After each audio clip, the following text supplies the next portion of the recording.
ప్రభువు మన కొరకు ఉద్దేశించిన వాక్య ధ్యానాంశము మార్కు సువార్త 8వ అధ్యాయము 22 నుండి 26 వరకు. అంతలో వారు బేత్సెదాకు వచ్చిరి. అప్పుడు అక్కడి వారు ఆయన వద్దకు ఒక గుడ్డివానిని తోడుకొని వచ్చి వాని ముట్టవలనని ఆయనను వేడుకొనిరి. ఆయన ఆ గుడ్డివాని చెయ్యి పట్టుకుని ఊరి వెలుపలకు తోడుకొని పోయి వాని కన్నుల మీద ఉమ్ము వేసి వాని మీద చేతులుంచి, నీకేమైనను కనబడుచున్నదా అని వాని అడుగగా, వాడు, కన్నులెత్తి మనుష్యులు నాకు కనబడుచున్నారు, వారు చెట్ల వలె ఉండి నడుచుచున్నట్లుగా నాకు కనబడుచున్నారు నేను. అంతటా ఆయన మరలా తన చేతులు వాని కన్నుల మీద ఉంచగా వాడు తేరు చూచి కుదుర్చబడి సమస్తమును తేటగా చూడసాగాను. అప్పుడు యేసు, నీవు ఊరిలోనికి వెళ్ళవద్దని చెప్పి వాని ఇంటికి వానిని పంపివేసెను. తలలు వంచండమ్మా, ప్రార్థన చేసుకుందాం. మహాపరిశుద్ధుడా, గొప్ప దేవ, ఘనమైన తండ్రి, మీరు మాతో మాట్లాడుతున్నారు, మేము బ్రతకగలుగుతున్నాం. మీ మాటలు మమ్మల్ని అనుదినము బ్రతికిస్తున్నాయి. చీకటి కోణాలను ప్రభా మీ మాటలు ప్రభా వెలికి తీసి వాటిని ఒప్పుకొని విడిచిపెట్టడానికి దోహదపడుతూ ఉన్నాయి. తండ్రి, మీరు వెలుగై ఉన్నారు నాయన, మమ్మను వెలుగుగా ఉండాలని కోరుకుంటున్నారయ్యా. కడవరకు నీ పరిశుద్ధ పాదములు ఎదుట వెలుగుమయమై మా జీవితాలను ప్రభా నీ ప్రశస్త పాదములు చెంత పెట్టడానికి జీవిత దినాలన్నీ కూడా ప్రభా మీ చిత్తానుసారమైన బాటలో నడవడానికి మా ఎడల మీరు కృప చూపించండి తండ్రి. శరీరుని కాక ఆత్మానుసారునై నాయన నా నోట గుండా మీ మాట మాత్రమే విడుదలగునుగాక.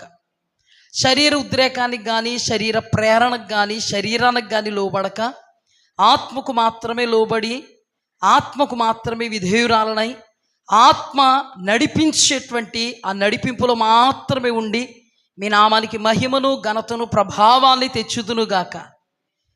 నాలో నుండి ప్రభువా మీరు నాతోనూ మాతోనూ మాట్లాడుతూ ఉండగా మీ మాటను ప్రభువా గ్రహించగలిగేటువంటి హృదయాన్ని, వినగలిగేటువంటి చెవిని, ఆత్మీయ నేత్రాలతో, విశ్వాస నిరీక్షణలతో చూడగలిగేటువంటి అనుభవాలను సమృద్ధిగా మాకు అనుగ్రహించండి.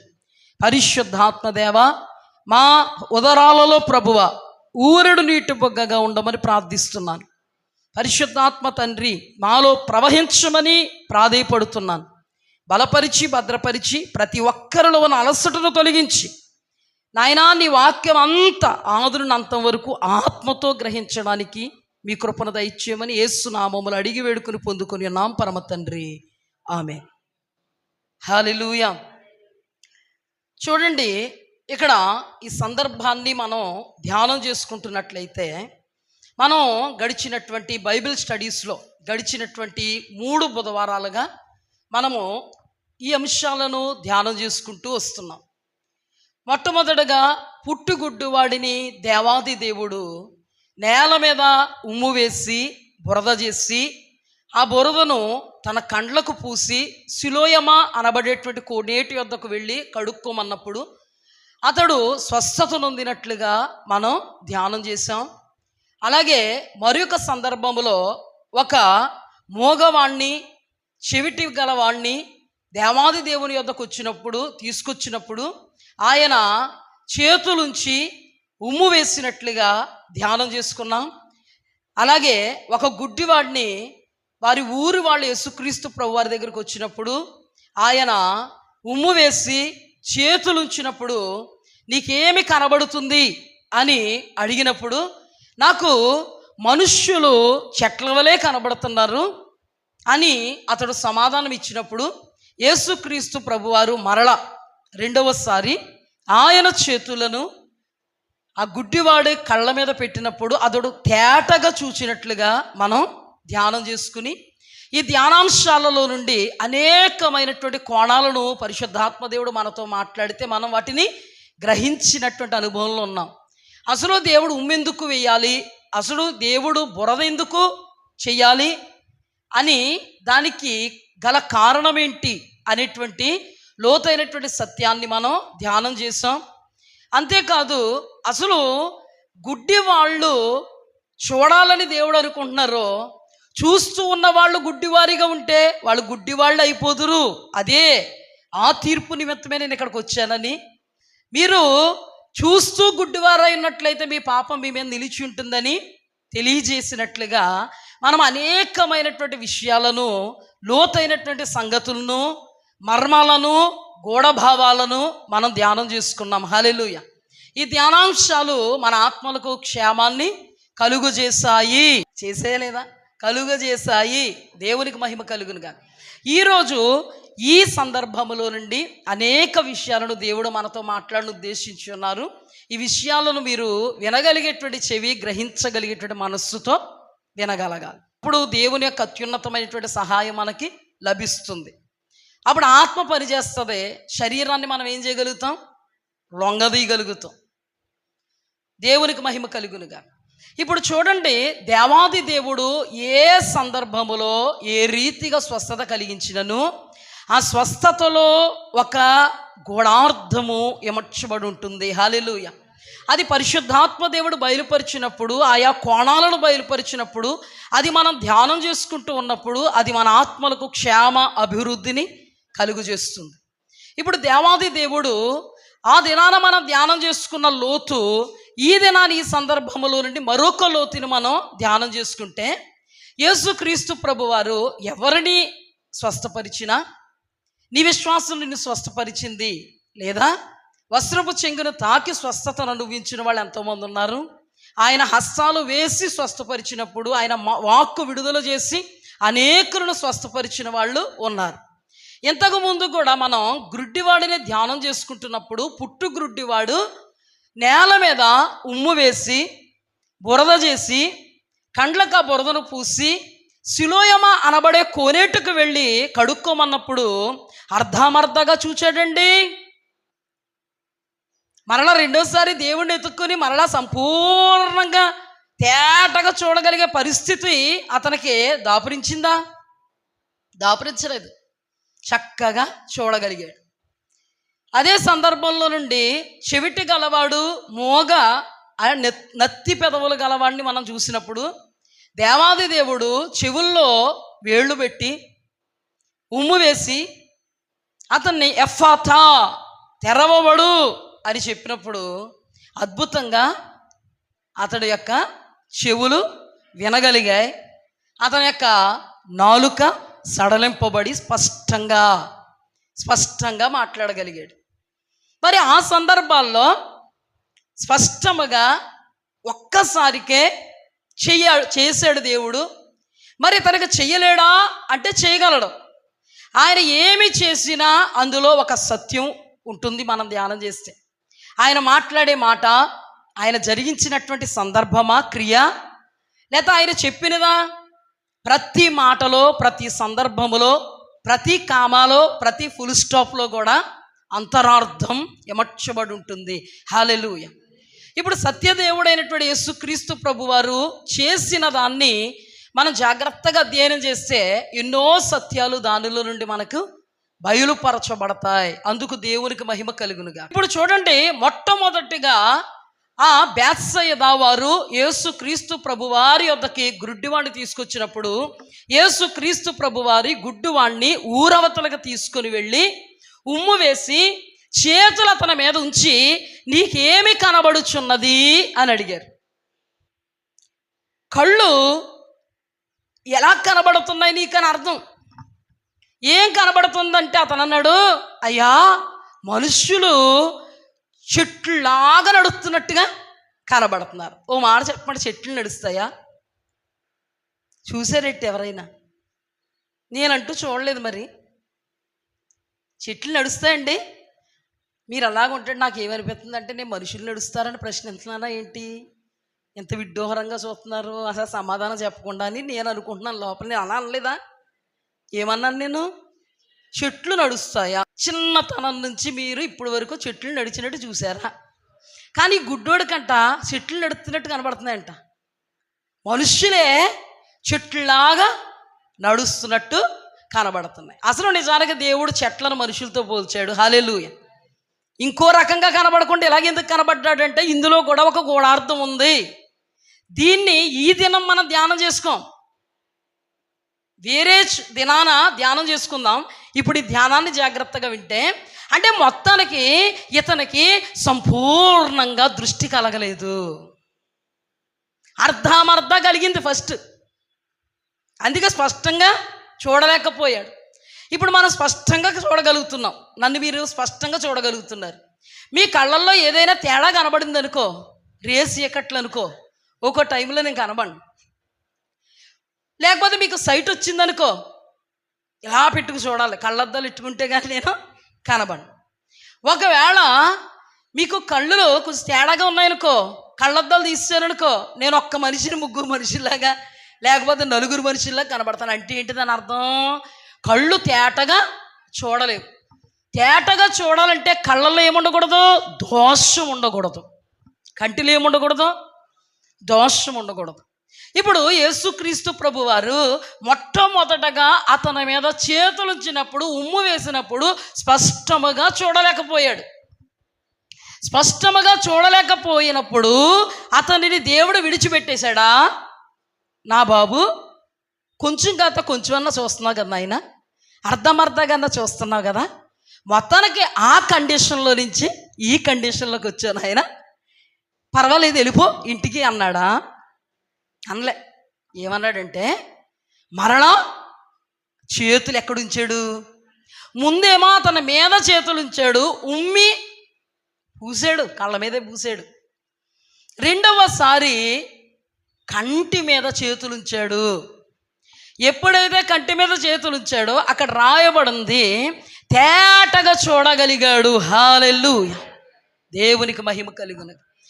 ఇన్ని సార్లు ఇన్ని స్వస్థతలు జరిగించినప్పుడు, నోటి మాటతో స్వస్థత, కంటి చూపుతో స్వస్థత, ఆయన ఉమ్ములో స్వస్థత, ఆయన చేతుల్లో స్వస్థత, ఆయన వస్త్రపు చెంగులో స్వస్థత, నీ విశ్వాసం నిన్ను స్వస్థపరిచింది అని ఒక్క వాక్కు ప్రకటిస్తే స్వస్థత చేసినటువంటి దేవాది దేవుడు ఇక్కడ ఒక్క మారు చేతులుంచి జరగకపోతే, అర్ధామర్ధంగా కనబడితే, తేటగా చూడకపోతే విడిచిపెట్టకుండా రెండవ మారు యేసుక్రీస్తు ప్రభువారు చేతులుంచినప్పుడు కళ్ళ మీద తేటగా చూచినప్పుడు, ఇప్పుడు ఇంకోసారి చేతులు వేసాడా?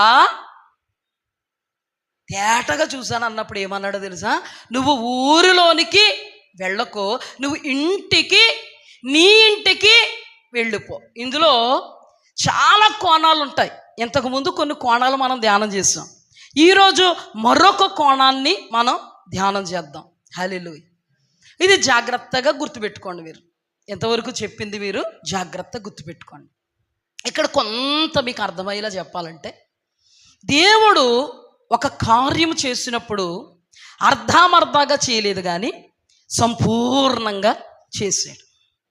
ఒక గుడ్డోణ్ణి దేవుడు స్వస్థపరచాల్సి వచ్చినప్పుడు, ఆ గుడ్డివాడు చూసి చూడనట్టుగా ఉన్నప్పుడు దేవుడు ఊరుకోక ఆ గుడ్డివాడు మరింత తేటగా సుస్పష్టంగా చూడాలని రెండవ మారు ఆయన చేతులుంచి అద్భుతమైనటువంటి స్వస్థత, అంటే సంపూర్ణమైనటువంటి స్వస్థత, పరిపూర్ణమైనటువంటి స్వస్థత ఆయన కలుగు చేశారు.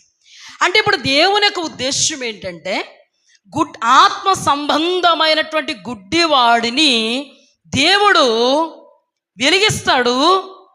ఆ ఆత్మ సంబంధమైన గుడ్డివాడు అర్ధమర్ధంగా వెలిగింపబడడం దేవుని యొక్క చిత్తం కాదు, సంపూర్ణంగా వెలిగింపబడమే దేవుని యొక్క చిత్తం. హల్లెలూయా. సంపూర్ణంగా వెలిగింపబడడానికి అతను చేసిన కార్యం ఏంటి? దేవాది దేవుడు చేసిన కార్యం ఏంటి? ప్రయాసపడ్డాడు. ఒక్క మారు కాదు, రెండవ మారు కూడా చేతులుంచి అతడు సంపూర్ణుడు అయ్యే వరకు కూడా దేవాది దేవుడు అర్ధమర్ధ అసంపూర్ణత ఒప్పుకోలేదు, కానీ సంపూర్ణతను ఇచ్చి సంతోషించాడు. హల్లెలూయా. ఇప్పుడు ఆత్మ సంబంధమైన నేత్రాలే దేవుడు వెలిగిస్తాడు. హల్లెలూయా. శరీర సంబంధమైన నేత్రాలు దేవుడు వెలిగించాడని ఇంతవరకు చూసుకున్నాం. దీనిలో కొంత లోతుకు మనం వెళితే, దేవాది దేవుడు మన నేత్రాలు వెలిగించాలని ఆశతో ఉన్నాడు. హల్లెలూయా. మనం ఇంతకుముందే ధ్యానం చేసుకున్నాం. చెవిటోడు సందర్భం, మోగోడు సందర్భం, కంటి సందర్భం. ఆత్మీయ నేత్రాలు తెరవబడాలి, ఆత్మీయ చెవులు తెరవబడాలి, ఆత్మీయ నోరు హృదయం తెరవబడాలనే విషయాన్ని మనం ధ్యానం చేసుకున్నాం. ఇప్పుడు కూడా ఈ సందర్భంలో కూడా దేవుడు ఒక అవిశ్వాసి లేకపోతే ఒక గుడ్డోడు ఆత్మ సంబంధంగా ఎవడైతే ఉంటాడో ఇటువంటి అంధత్వపు అనుభవంలో, అంధత్వపు అనుభవంలో ఉన్న వ్యక్తిని అర్ధామర్ధాగా వెలిగించి వదిలేయడం దేవుని చిత్తం కాదు. సంపూర్ణంగా వెలిగించడం దేవుని చిత్తం. ఎందుకంటే సంపూర్ణమైన ఆత్మీయుడు మాత్రమే పరలోక రాజ్యం ప్రవేశిస్తాడు. ఒక సందర్భాన్ని జాగ్రత్తగా మనం ధ్యానం చేస్తే, అదే యోహాను సువార్త 9వ అధ్యాయంలో పుట్టుగుడ్డోడు అంటే నేల మీద ఉమ్ము వేసి బురద చేసి ఆ బురదతో కంటి మీద పూసి సిలోయమును కోనేటికి వెళ్ళి కడుక్కోమన్నప్పుడు అతను స్వస్థచిత్తుడయ్యాడే. అతని సందర్భంలో అతన్ని వెలివేశారు పరిసయ్యులు, శాస్త్రులు సమాజ మందిరంలో నుండి. అలాంటి టైంలో దేవుడు ఏమన్నారు?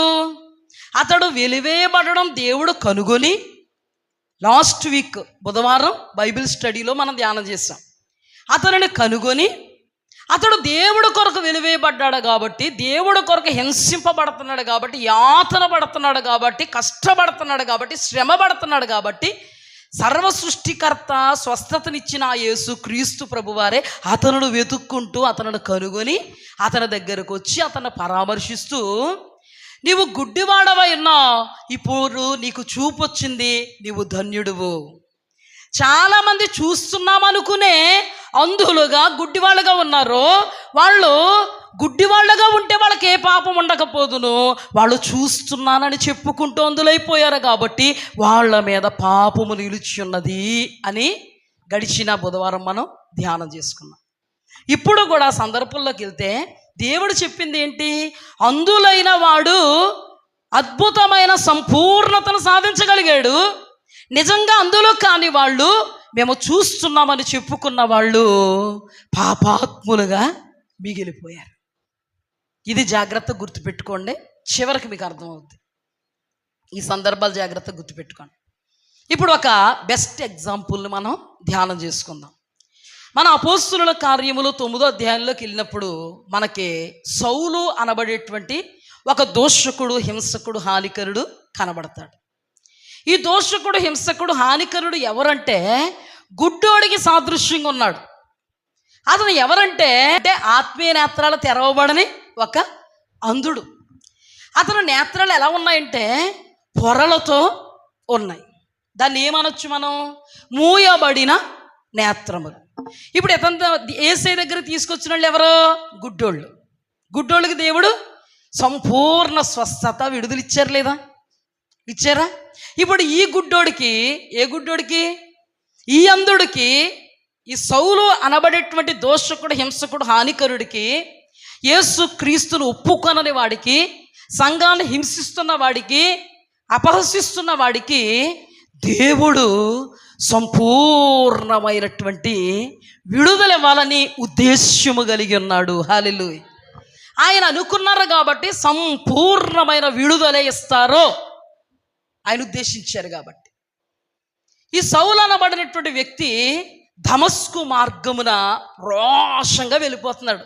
ఎందుకు వెళ్ళిపోతున్నావు అబ్బాయి నువ్వు అంటే, నాకు అన్నపానములు కాదు, నాకు ప్రాణాధారం యేసు క్రీస్తు అని ఎవరు ఒప్పుకుంటున్నారో, యేసు క్రీస్తు నామాన్ని ఉచ్చాటన చేస్తున్నారో, సంఘములో ఉంటున్నారో వాళ్ళందరినీ హింసించడమే నా ప్రాణాధారం, అదే నాకు అన్నము పానము అన్నట్టుగా రోషంగా వెళ్ళిపోతున్నాడు. వెళ్ళిపోతుంటే ఇక్కడ మనం ధ్యానం చేసుకున్న యేసు క్రీస్తు ప్రభువారైతే ఇక్కడ వీళ్ళకి గుడ్డితనము నుండి సంపూర్ణమైనటువంటి చూడగలిగేటువంటి లేదా తేటగా చూడగలిగేటువంటి నేత్రాలు ఇచ్చాడో, లేదా చూడనటువంటి నేత్రాలను చూచే నేత్రాలుగా మార్పు చేశాడో, లేదా గుడ్డోడిని చూచేవాడిగా మార్చాడో ఆ యేసు క్రీస్తు ప్రభువారే. స్పష్టంగా ఆ యేసుక్రీస్తు ప్రభువారే ఇతనికి ఒక ప్రత్యక్షత ఇచ్చారు.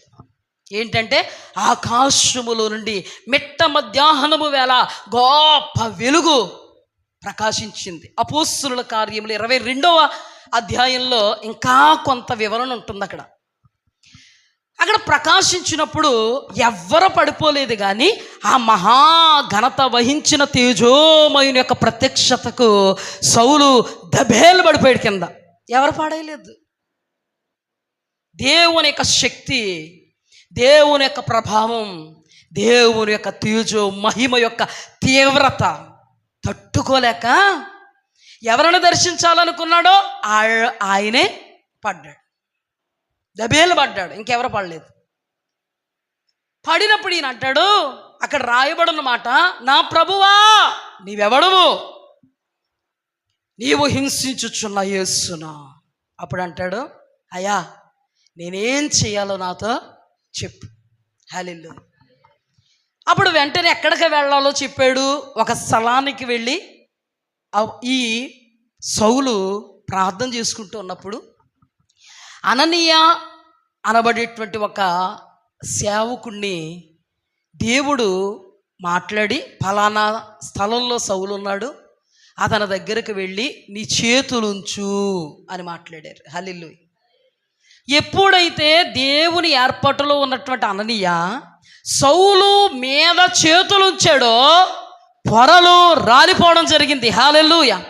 అక్కడ కూడా యేసుక్రీస్తు ప్రభువారు చేతులుంచినప్పుడు ఏమైనాయి? గుడ్డోడు కళ్ళు తెరవబడ్డాయి. ఈ ఆత్మ సంబంధమైన గుడ్డోడు కళ్ళు ఆత్మీయుడైనటువంటి దేవుని యొక్క శిష్యుడు అనబడినటువంటి అననీయ చేతులుంచినప్పుడు దేవుని ఆత్మశక్తితో, దేవుని ఆత్మాభిషేకంతో అననీయ చేతులుంచినప్పుడు ఎక్కడ కూడా జరిగిన కార్యం ఏంటంటే ఆత్మ సంబంధమైనటువంటి గుడ్డితనం, అంధత్వం అనబడేటువంటి పొర రాల్చివేయబడి తేటగా చూడగలిగాడు. హల్లెలూయా. అక్కడ రాయబడింది, అతడు దృష్టి కలిగి ఉన్నాడు. ఇప్పుడు చూడండి, అక్కడ మనం చూస్తున్నట్లుగా శరీర సంబంధమైన గుడ్డోడినికి సంపూర్ణంగా కళ్ళు తెరవబడ్డానికి యేసుక్రీస్తు ప్రభువారు ఎంతో ప్రయాస పడ్డారు.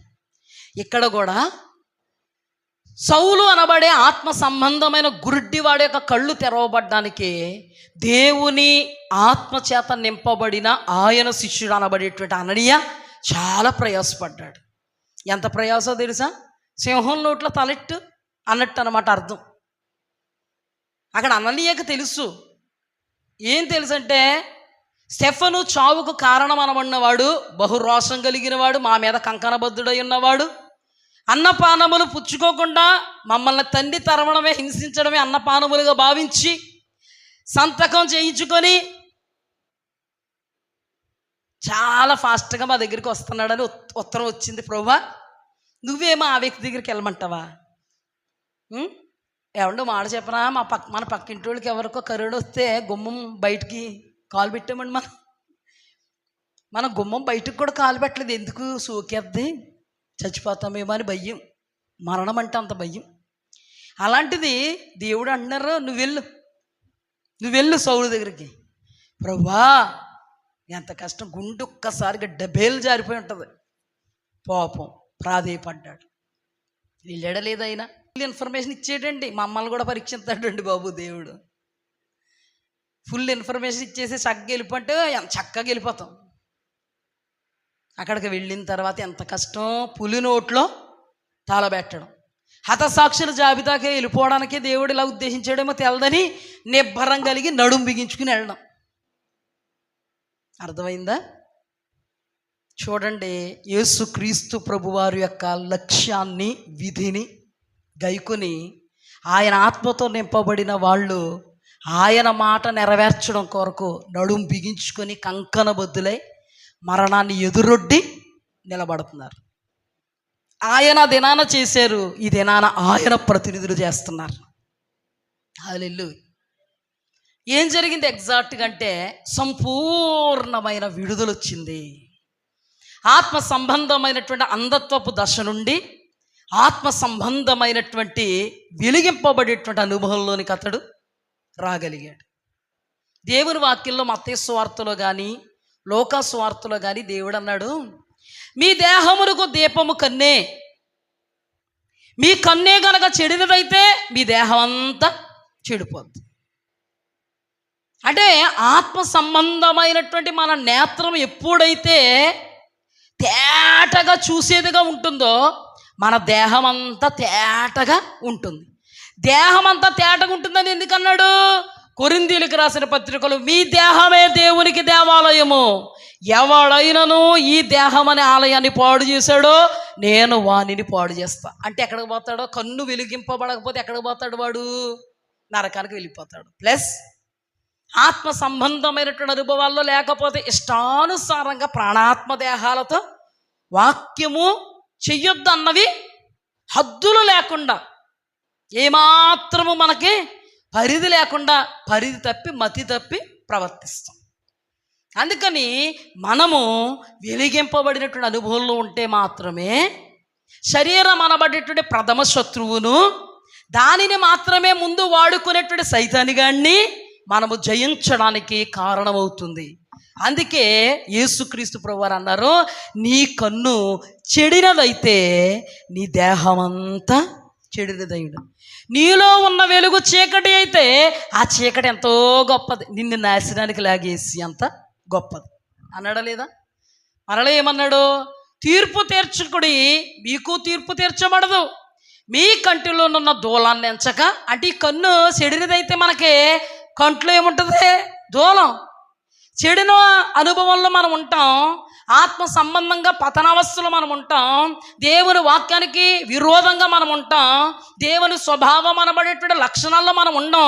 అప్పుడు మన కంటిలోనే దూలం ఉంటుంది, ఎదటోండే చూస్తూ ఉంటాం.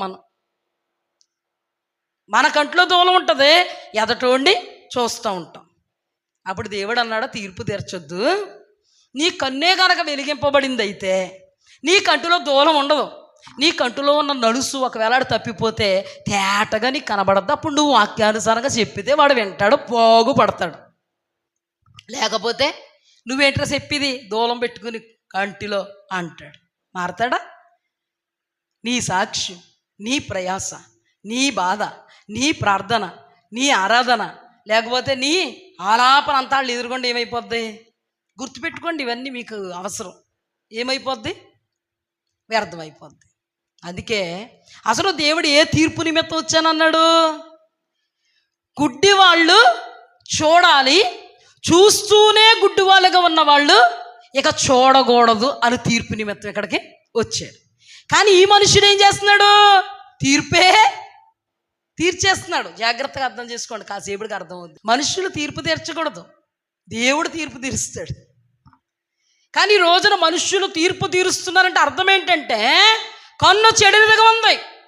వాళ్ళకి తెలియక నా కన్ను తేటగా ఉంది, అందుకే వాడి కంటిలో ఉన్నటువంటి ఏం కనబడుతుంది అంటే నీ కంటిలోనే నీలోనే ఎంత ఉంది, వాళ్ళు ఎంత ఉంటే నీలో ఉన్న ఎంత కనబడదు నీకు, వాడిది మాత్రం ఎంత కింద కనబడదు. ఎప్పుడు ఆత్మ సంబంధంగా వెలిగింపబడిన, సంపూర్ణంగా వెలిగింపబడిన అనుభవంలో లేనప్పుడు, అర్ధామర్ధాగా వెలిగింపబడిన అనుభవంలో ఉన్నప్పుడు ఇదే పరిస్థితి, అసలు వెలిగింపకుండా ఉన్నప్పుడు ఇదే పరిస్థితి, సంపూర్ణంగా వెలిగింపబడినప్పుడు మాత్రమే నీ కంటిలో ఉన్నటువంటి దూలాన్ని నువ్వు ఎంచుకుంటావు. అలా అలా నువ్వేమవుతావు? వెలుగులో సంపూర్ణతను సాధిస్తావు. జస్ట్ ఇవి గుర్తుపెట్టుకోవడానికి చెప్పాను. ఏంటి? మొట్టమొదటగా నీ కన్ను చెడినదైతే నీ దేహం అంతా చెడినది అయిపోద్ది. నీ దేహం చెడినదైతే ఖచ్చితంగా దేహం దేవాలయం, నీవు దేవాలయంగా ఉంచం, ఈ దేహాన్ని సైతానిగా నిలయంగా ఉంచుతావు, వాడు నువ్వు కలిపి నిత్య నరకాగ్నికి వెళ్ళిపోతారు. నీ కన్నే గనక వెలిగింపబడే అనుభవంలో ఉంటే నీ ప్రాణాత్మ దేహాలని కాపాడుకుంటావు, దేవునికి ఆలయంగా ఉంటుంది.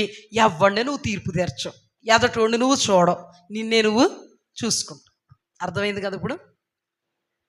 ఇప్పుడు చూడండి, మనం పౌలు గారుగా మార్చబడ్డారు. ఈయనప్పుడు ఆత్మ సంబంధమైన అంధత్వం నుంచి ఇప్పుడు ఆత్మ సంబంధమైనటువంటి స్పష్టముగా తేటగా చూడగలిగేటువంటి అనుభవంలోకి ఈయన వచ్చారు, పరిశుద్ధాత్మ అభిషేకంలోకి ఈయన వచ్చారు.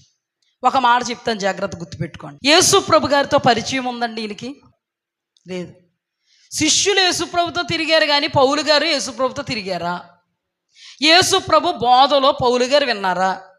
యేసు ప్రభు వారు ప్రక్కన అపోస్తలుడైన పేతురు ఉన్నట్టుగా పౌలు గారు ఉన్నారా? లేరు కదా. అసలు అంధత్వంలో ఉన్నారు ఎప్పటి వరకు ఈ ధ్యానం చేసుకునే సందర్భం వరకు అంధత్వంలో ఉన్నాడు. యేసు ప్రభు వారిని దూషిస్తూనే ఉన్నాడు, వాళ్ళని అనుసరిస్తున్న వాళ్ళని దూషిస్తూనే ఉన్నాడు. ఎప్పుడైతే వెలిగింపబడ్డాడో, పరిశుద్ధాత్మ అభిషేకం పొందుకున్నాడో, ఇప్పుడు ఈ పరిశుద్ధాత్మ అభిషేకం ఎవరికి సంబంధించింది? ఆ యేసుకే సంబంధించింది. యేసు క్రీస్తు యొక్క ఆత్మే పరిశుద్ధ ఆత్మ. తండ్రి అయిన దేవుడే యేసు క్రీస్తు ప్రభువారు. ఇప్పుడు ఇతను ఏం చేస్తున్నాడు అంటే, యేసు క్రీస్తు ప్రభువారు ఏం బోధించారో ఆ బోధలో ఇతను వినకుండానే అతనిలో ఉన్న పరిశుద్ధాత్మ దేవుడు అతనిని ఆ బోధలకు అనుకూలముగా నడిపించడం మనం చూడగలుగుతాం. హల్లెలూయా. ఏం చూద్దామంటే పౌలు గారి జీవితంలో నుంచి ఈ మాట బాగా గుర్తుపెట్టుకోండి. యోహాను సువార్త 9వ అధ్యాయము 39. అప్పుడు యేసు, చూడని వారు చూడవలెను, చూచువారు గుడ్డివారు కావలను అను తీర్పు నిమిత్తము నేను ఈ లోకంలోకి వచ్చి తిని. ఇప్పుడు చూడని వారికి దేవుడు చూపించాడా లేదా? చూస్తూ ఉన్నాం కానీ గుడ్డివాళ్ళగా ఉన్నాం అని పరిసయ్యుల్ని దేవుడు ఏమన్నాడు? మీరు గుడ్డోళ్ళు, మీరు అంధులైన మార్గదర్శకులు, మీరు గుడ్డివారైంటి గుడ్డివాళ్ళకి త్రోవ చూపుతారు, మీరు గుంటలో పడిపోతారు, మీరు త్రోవ చూపిన వాళ్ళు గుంటలో పడిపోతారు. అంటే ఇది మీకు అర్థం అవ్వాలంటే ఇంతకు ముందు కూడా మీరు లేని వాళ్ళకి అర్థం అవ్వదు సరిగ్గా. ఇంతకుముందు బుధవారాలు ఉన్న వాళ్ళకి బాగా అర్థం అవుతుంది. అవునమ్మా? ఇదంతా ఒక సబ్జెక్టు మనం 2 గంటలు ధ్యానం చేసుకున్నామా, పరిచయుల గురించి, శాస్త్రుల గురించి. అవునా? అలాగే బలితో కానీ నైవేద్యంతో కానీ పాపానికి క్షమాపణ లేదని హొఫ్ని ఫినోహోసుల గురించి, వీళ్ళందరి గురించి ధ్యానం చేసుకున్నాం. ఇప్పుడు జాగ్రత్తగా అర్థం చేసుకుంటాం. చూచువారు గుడ్డివాళ్ళు కావాలి అంటే చూస్తూ కూడా దేవుణ్ణి ఎరగనట్టుగా ఉన్నవాళ్ళు ఏమవ్వాలి? గుడ్డివాళ్ళు కావాలి. వాళ్ళ పాపం వాళ్ళ మీద నిలిచి ఉంటుంది. వీళ్ళు ఏమైపోతారు? నాశనానికి వెళ్ళిపోతారు. ఇది యేసుక్రీస్తు ప్రభువారు చెప్పిన మాట. ఇక్కడ పౌలు గారు ఉన్నారా? లేరు. కానీ పౌలు గారు ఏం చేశారో చూద్దాం ఆత్మవేశంతో. ఇప్పుడు చూడండి, దేవుడు ఏ కాన్సెప్ట్తో వచ్చాడు? నిజంగా గుడ్డోళ్ళుగా ఉన్నవాళ్ళు చూడగలుగుతున్నారు, నిజంగా చూస్తూ కూడా గుడ్డోళ్ళుగా ఉన్నవాళ్ళు. అంటే ఏంటి? మేము క్రైస్తవులు, మేము అబ్రహాము సంతానం, మేము యేసుక్రీస్తు పిల్లలం అనుకుంటూ గుడ్డి వేషాలు వేస్తారు కదా, అంధత్వపు వేషాలు వేస్తారు కదా. దేవుని వాక్యం చెప్తున్నా కూడా దేవుని వాక్యానుసారంగా ఉండరు కదా. సమస్త దుర్నీతితో, కపటముతో, ఆజ్ఞలు పట్టనట్టుగా, కట్టడలు, న్యాయ విధులు, నిబంధన పట్టినట్టుగా ఉంటారు కదా. వాళ్ళు ఎవరు? మేము క్రైస్తవులము, మేము చూస్తున్నాము అని చూడనటువంటి గుడ్డోళ్ళు. అర్థమైంది? ఇప్పుడు ఇలాంటి వాళ్ళు ఏమైపోతారంట? నిజంగా గుడ్డోళ్ళు అయిపోతారు. నిజంగా గుడ్డోళ్ళు అంటే ఏంటి?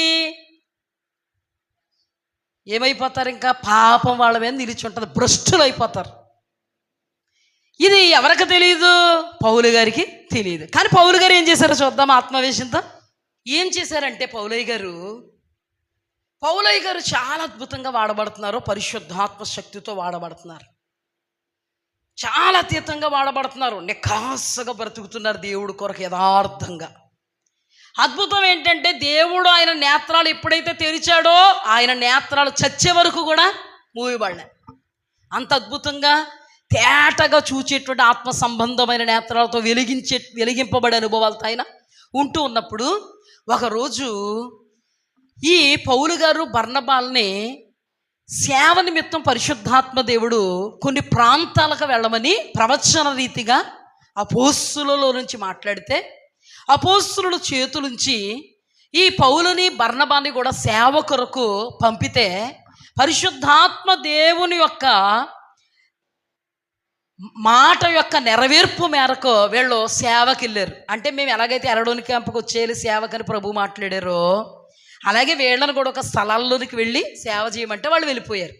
సేవ చేస్తూ ఉంటే వాళ్ళు చెప్తున్న పట్టణం అంతా వచ్చేయడం, చాలా అద్భుతంగా సేవ చేయడం, అద్భుతాలు జరగడం, స్వస్థతలు జరగడం, సూచక్రియలు జరగడం, మహాశ్చర్య కార్యాలు జరగడం మొత్తం జనాలందరికీ తెలిసిపోయింది. ఇలాంటి అద్భుత ఆశ్చర్య మహాశ్చర్య సూచక కార్యాలు జరుగుతుంటే ఒక అధిపతి అనబడేటువంటి వివేకం కలిగిన వ్యక్తి, అతను తెలివి తక్కువ దద్దమ్మ కాదు, చాలా వివేకం కలిగిన వ్యక్తి, సెర్గీ పౌలు అతని పేరు. ఏం పేరు? సెర్గీ పౌలు. ఒక అధిపతి అంటే ఒక ఆఫీసర్ అనమాట. అతను ఒక మంచి ఉన్నతమైన పొజిషన్లో ఉన్నాడు. ఈ ఉన్నతమైన పొజిషన్లో ఉన్న వ్యక్తి, వివేకం కలిగిన వ్యక్తికి దృష్టి పౌలు గారి మీద, బర్నబాల మీద పడింది.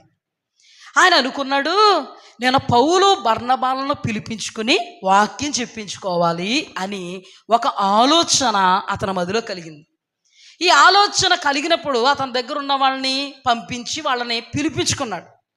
పిలిపించుకునేటప్పటికీ వాక్యం చెప్పడానికి సంసిద్ధంగా ఉన్నారు పౌలు, బర్నబా.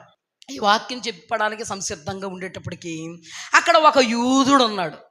యూదుడు అంటే ఎవరు?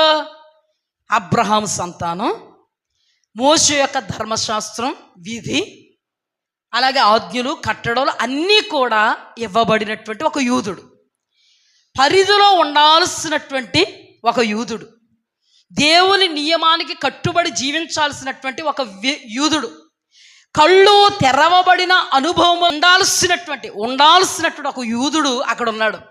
కానీ ఆ యూదుడికి ఉన్న లక్షణాలు ఏంటంటే, కళ్ళున్నాయి కానీ ఆత్మ సంబంధమైన కళ్ళు పేలిపోయినాయి. అర్థమైంది? ఎలా చెప్తే బాగుంటుంది కదా. ఆత్మ సంబంధమైన కళ్ళు ఏమైపోయినాయి? పేలిపోయినాయి, లేవు. శరీర సంబంధమైన కళ్ళు మాత్రమే ఉన్నాయి. అంటే దాని అర్థం ఏంటంటే, ఇక్కడొక నేను చూచుచున్నానని చెప్పుకొని గుడ్డోడు ఉన్నాడు.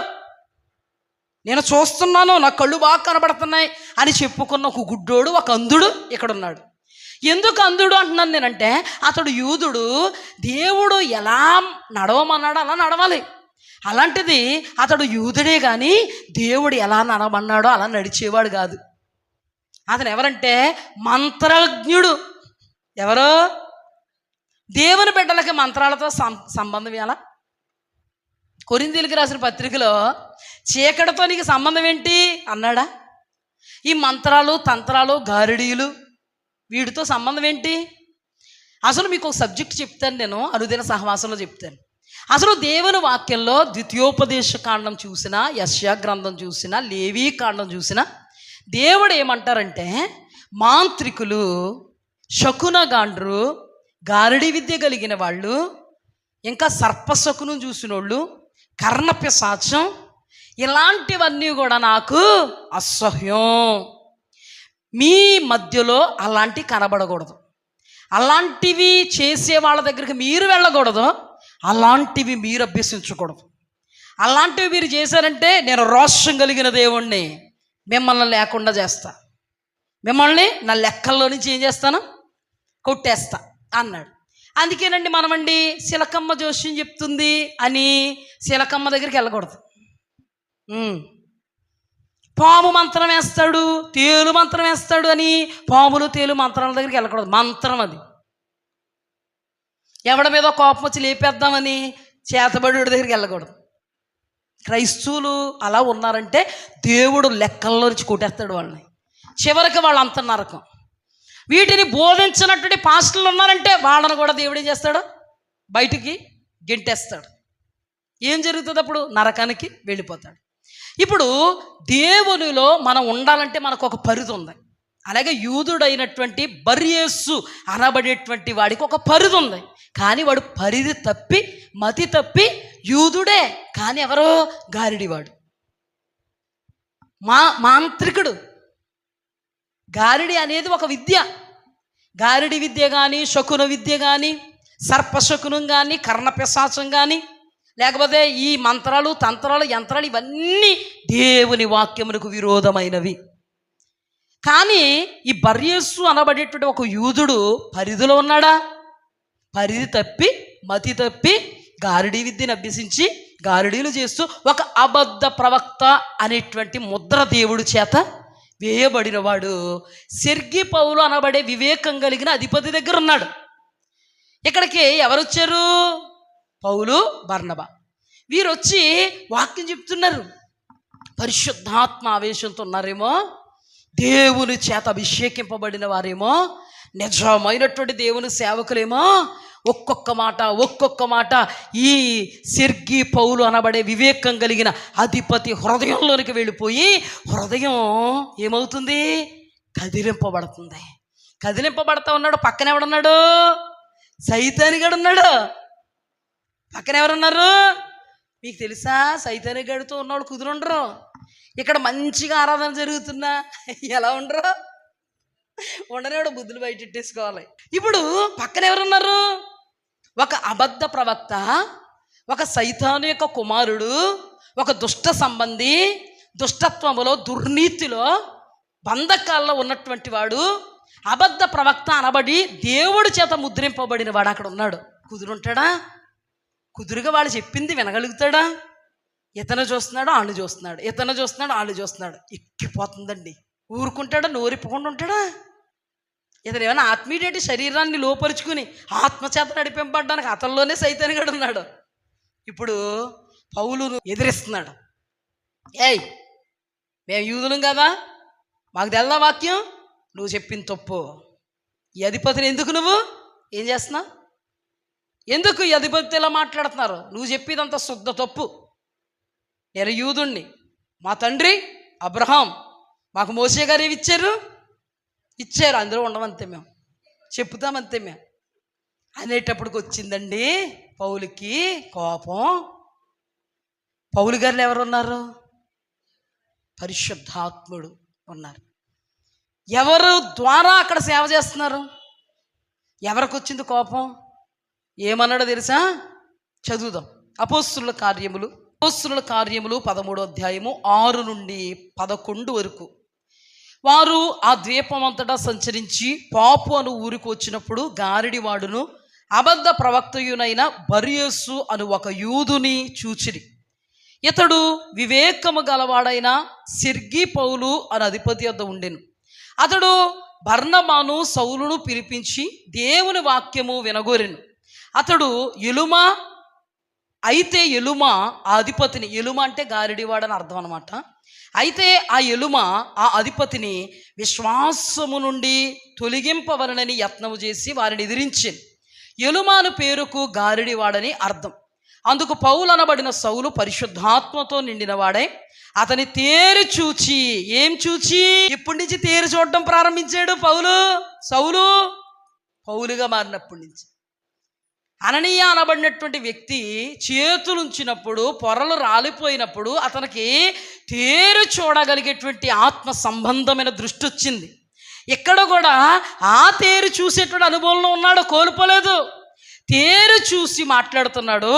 10 అతన్ని తేరు చూచి సమస్త కపటముతోనూ సమస్త దుర్మార్గముతోనూ నిండినవాడా, అపవాది కుమారుడా, సమస్త నీతికి విరోధి, నీవు ప్రభువు యొక్క తిన్నని మార్గమును చెడగొట్టడం మానవా. ఇదిగో ప్రభువు తన చెయ్యి నీ మీదెత్తి ఉన్నాడు. నీవు కొంతకాలం గుడ్డివాడవై సూర్యుని చూడక ఉందువని చెప్పెను. వెంటనే మబ్బు చీకటి అతను కమ్మెను గనుక అతడు తిరుగుచు ఎవరైనా చేయి పట్టుకుని నడిపించురని వెదుకుచుండెను. హల్లెలూయా. ఇప్పుడు అర్థమైంది మీకు. ఆ రోజున యేసుక్రీస్తు ప్రభు వారు చెప్పిన మాట ఇతనికి తెలియదు, కానీ ఏ యేసుక్రీస్తు యొక్క ఆత్మ చేత నడిపింపబడుతున్నాడో ఆ దినాన యోహాను సువార్త 9వ అధ్యాయంలో గుడ్డివాడి సందర్భములో చూచుచున్నవారు గుడ్డివారు అవుదురు గాక. మీరు గుడ్డివారైతే మీకేం పాపం లేదు, కానీ మీకు చూస్తూ కూడా చూడనటువంటి అంధత్వంలో మీరు ఉన్నారు కాబట్టి మీరు గుడ్డివారు. ఏ తీర్పు నిమిత్తం వచ్చానన్నాడు? చూడని వారు చూడాలి, చూస్తూ చూడనట్టుగా ఉన్న గుడ్డోళ్ళు అంధులు కావాలి. ఇక్కడ ఈ కార్యం ఎవరు చేశారు? పరిశుద్ధాత్మ దేవుడు. ఎవరి ద్వారా చేశాడు? ఇవన్నీ మీకు చివరికి జ్ఞాపకంలో ఉంటేనే మీకు ఈ వాక్యం అర్థమవుతుంది. ఇప్పుడు చూడండి, నిజంగా ఈ యూదుడు అనబడినవాడు పేరుకు మాత్రమే, అబ్రహాము సంతానం పేరుకు మాత్రమే. మన భాషలో చెప్పుకోవాలంటే క్రైస్తవుడు పేరుకు మాత్రమే. మన భాషలో చెప్పుకోవాలంటే విశ్వాసి పేరుకు మాత్రమే. మన భాషలో చెప్పుకోవాలంటే మందిరానికి వస్తూ పోతూ ఉన్నవాడు పేరుకు మాత్రమే. కానీ అతడు కళ్ళున్నాయి కానీ ఆత్మ సంబంధమైనటువంటి కన్నులు లేవు. అతని కన్ను చెడినదయింది, అందుకే తన దేహం అంతా చెడినదయింది. కాబట్టి అతడు అపవాది కుమారుడు, అతడు సర్ప సంతానంగా, అతడు ఇంకా ఎన్నో మాటలు దుర్మార్గతతో కపటముతో సమస్త దుర్మార్గముతో నిండినవాడా, అపవాది కుమారుడా, సమస్త నీతికి విరోధి, నీవు ప్రభువు యొక్క తిన్నని మార్గమును చెడగొట్టుట మానవా. వీళ్ళకి ఇంకా నిజంగా దేవుని ఆత్మతో నింపబడిన వాళ్ళు, నిజంగా దేవుడే మాట్లాడుతున్నా దిగొచ్చేసి వాళ్ళలో నుంచి కార్యాలు చేస్తున్నా ప్రకటిస్తున్నా వీళ్ళు ఇంక అస్సలు నమ్మరు. దేవుడు ఏమన్నాడు? ఆత్మ సంబంధమైన గుడ్డోళ్ళుగా ఉన్నవాళ్ళు గుడ్డోళ్ళు అయిపోవాలంతే. పరిసయ్యులు శాస్త్రులు యేసుప్రభుని నమ్మారా? యేసుప్రభు ప్రత్యక్షపరుచుకున్నా నమ్మారా? వాళ్ళు మేము చూస్తున్నాం అని చెప్పుకుంటున్నా గుడ్డోళ్ళు, అంటే చెడిన కన్ను కలిగిన వాళ్ళు. ఇక్కడ కూడా ఈ యూదుడు చెడిన కన్ను కలిగినవాడు, వెలిగిన కన్ను కలిగినవాడు కాదు.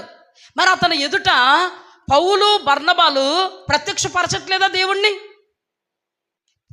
అక్కడ శాస్త్రులు ఎదుట పరిసయ్యులు ఎదుట యేసుక్రీస్తు ప్రభువారు ప్రత్యక్షపరచుకోలేదా? అపోస్తులు ప్రత్యక్షపరచుకోలేదా? వాళ్ళు మారారా? అంధత్వపు దెయ్యం పట్టేసుకుందాన్ని, ఒక అంధత్వపు దెయ్యం పట్టేసుకుంది. ఇక్కడ కూడా సెర్గీ పౌలు అనబడిన వాడు హృదయం తెరవబడుతుంది, కానీ ఇతడు హృదయం ఇంకా మూయబడుతుంది. ఇతని కళ్ళు తెరవబడుతున్నాయి, అతని కళ్ళు తెరవబడుతున్నాయి. ఇప్పుడు చూడండి, ఇక్కడ పోలుస్తాను. ఇక్కడ సెర్గీ పౌలు అనబడే అధిపతి వివేకం కలిగిన వాడు, అంధుడు. కానీ పౌలయ్య గారు ఆత్మావేశముతో ప్రకటన చేస్తుంటే అంధుడు చూపు పొందగలిగాడు ఆత్మ సంబంధంగా. కానీ ఇక్కడ నిజంగా క్రైస్తవుడు అనుకున్నా, నిజంగా నేను చూస్తున్నాను అనుకున్నా, ఈ కండ్లుండి చూడనటువంటి అంధుడు ఏమైపోయాడు? గుడ్డోడైపోయాడు. అంటే దేవుని వాక్యం ఎంత సత్యం అని చెప్పడానికి నేను మీ ముందు దీనిని పెడుతున్నాను. ఆ రోజున దేవుడు చెప్పిన మాటలో పరిశుద్ధాత్మ వలన ఈ దినాన నెరవేర్చాడు దేవుడు అని, ఇప్పుడే కాదు ఇక ముందే కాదు రాకడ పర్యాంతం వరకు కూడా దేవుని ఆత్మచేత నింపబడిన దైవ జనాంగము ద్వారా, దేవునికి విధేయుల ద్వారా దేవుడు యొక్క సంకల్పాన్ని, ఆయన ఈ లోకంలోకి ఎందుకు వచ్చారో, ఆయన ఈ లోకంలో ఏం చేయాలని వచ్చారో, ఆయన యొక్క ఆకాంక్ష ఏంటో ఆ ఆకాంక్షను తీర్చడానికి దేవుడు ఆయన ఆత్మతో నింపుకున్న దైవజనులు నిలబెట్టుకున్నారు. గనుక వాళ్ళ గొంతులో ప్రాణం ఉన్నంత వరకు పరిధిలో నుండి తప్పిపోకుండా దేవుని పరిధిలో నిలబడి దేవుని పక్షపు వారిగా కార్యాలు జరిగించడం అనేది సంభవం. హల్లెలూయా. ఎంతమంది అవునన్నా కాదన్నా, ఎంతో వ్యతిరేకత వచ్చినా, ఆ రోజున యేసు ప్రభు వారి మీద వ్యతిరేకత, అపోస్తలుల మీద వ్యతిరేకత, పౌలయ్య గారి మీద వ్యతిరేకత, నాడు ఈరోజు రేపు కూడా వ్యతిరేకత వచ్చినా ఆయన కార్యాలు ఆయన జరిగించుకుంటూ వెళ్ళిపోతారు. ఎవరు అవునన్నా కాదన్నా. ఇప్పుడు ఇంకొక సందర్భంలోకి వెళ్దాం. పౌలయ్య గారు ఇదే ఆత్మాభిషేకంతో ఇంకా బలమైన కార్యాలు జరిగిపోతున్నాయి. ఏమండి? పరిశుద్ధాత్మ ఎవరంట? ఊరెడు నీటి బొగ్గ. ఆయనతో మనం కాంటాక్ట్లో ఉన్నామా, అద్భుతంగా ముందుకెళ్ళిపోతాం. ఆగిపోయామా, నిలిచిపోతాం. ఇంకా అసలు నిలబడిపోతాం అనమాట. అలాగా ఇంకా పౌలయ్య గారు అది మొదలుకొని ఇంకా చూడండి, ముందుకు వెళ్ళిపోతుంటే ఎటువంటి కార్యాలు జరుగుతున్నాయి తెలుసా? కుంటోళ్ళు నడుస్తున్నారు, మోగోళ్ళు మాట్లాడుతున్నారు, చెవిటి వాళ్ళు వింటున్నారు, గుడ్డోళ్ళు చూస్తున్నారు. అనేకమైన అతీతమైన కార్యాలు జరుగుతున్నాయి. ఆయన వస్త్రాన్ని తాకుతుంటే స్వస్థత వస్తుంది, ఆయన నడికట్టులు ముట్టుకుంటుంటే స్వస్థత వస్తుంది. ఆయన యేసు అనేటువంటి ఆ ఉచ్చాటన ఆయన ఏ ప్రాంతంలో అడుగుపెట్టారో హైలైట్ అయిపోయింది. ఏ ఉచ్చాటన హైలైట్ అయిపోయింది? యేసు. యేసు అనేటువంటి నామం హైలైట్ అయిపోయింది. ఎంతోమంది రక్షింపబడుతున్నారు, ఎంతోమంది జీవితాల్లో కార్యాలు జరుగుతున్నాయి, అద్భుతంగా వాడబడుతున్నారండి. పౌలయ్య గారు అద్భుతంగా వాడబడుతూ ఉన్నప్పుడు ఈ యేసు అనేటువంటి నామం ఎంత హైలైట్ అయిపోయిందంటే, ఈ యేసు అనే నామాలు అద్భుతాలు జరుగుతున్నాయి, యేసు అనే నామంలో స్వస్థతలు జరుగుతున్నాయి. ఈ పౌలయ్య గారు యేసు అనే నామాన్ని ఉచ్చాటన చేస్తుంటే దెయ్యాలు వెళ్ళిపోతున్నాయి, రోగాలు కుదుడు పడిపోతున్నాయి, అందరూ బాగుపడిపోతున్నారు. ఒరే రండ్రా మనం కూడా యేసు నామాన్ని ఉచ్చాటన చేద్దాం అన్నంతగా అయిపోయింది అనమాట. యూదులు అనబడిన వాళ్ళు ఈ ఎలుమ అనబడేటువంటి బర్యేసు ఎలాగైతే గారడి విద్యను అభ్యసించి అబద్ధికుడిగా ఉన్నాడో ఆ రోజుల్లో కూడా దేశ సంచారం చేస్తున్నారు యూదులు. ఎలాగా దేవుని పరిధులు లేకుండా మంత్రాలతో గారిడీలతో మేము సకునం చెప్తాం అని ఎక్కడికి వెళ్తున్నారు వీళ్ళు? దేశ సంచారులు అంటే తెలుసా? ఒక చిలక జ్యోతిష్కం, సోదె చెబుతామమ్మ సోదె, వీళ్ళందరూ ఎవరు? మాంత్రిక సంబంధించిన వాళ్ళు. నేను ఇందాక చెప్పాను, ఇది దేవుడికి ఇష్టం లేదు. ఇష్టం లేకపోయినా కూడా యూదులలోనే అటువంటి మంత్రాల విద్యను అభ్యసించి చేయరాని కార్యాలు చేస్తున్న వాళ్ళు ఉన్నారు. ఆ సమయంలోనే మాంత్రిక విద్యను, గారడి విద్యను, శకున విద్యను, సర్పశకునాన్ని ఇలాగా నేర్చుకుంటున్న వాళ్ళు కూడా ఉన్నారు. ఆశ్చర్యంగా చూడకండి. ఎందుకో తెలుసా? మనందరూ క్రైస్తవులు. దేవుడు ఏమంటాడు? మనల్ని పరిశుద్ధంగా ఉండాలంటాడు. క్రైస్తవులు అందరూ పరిశుద్ధంగా ఉన్నారా? అది చాలా గొప్పగా అనేద్ది మనకి. ఇది అసలైంది. ఉన్నారా? సినిమాలు చూడొద్దు, మన పరిధి కాదు అంటాడు దేవుడు. చూడకుండా ఉన్నారా?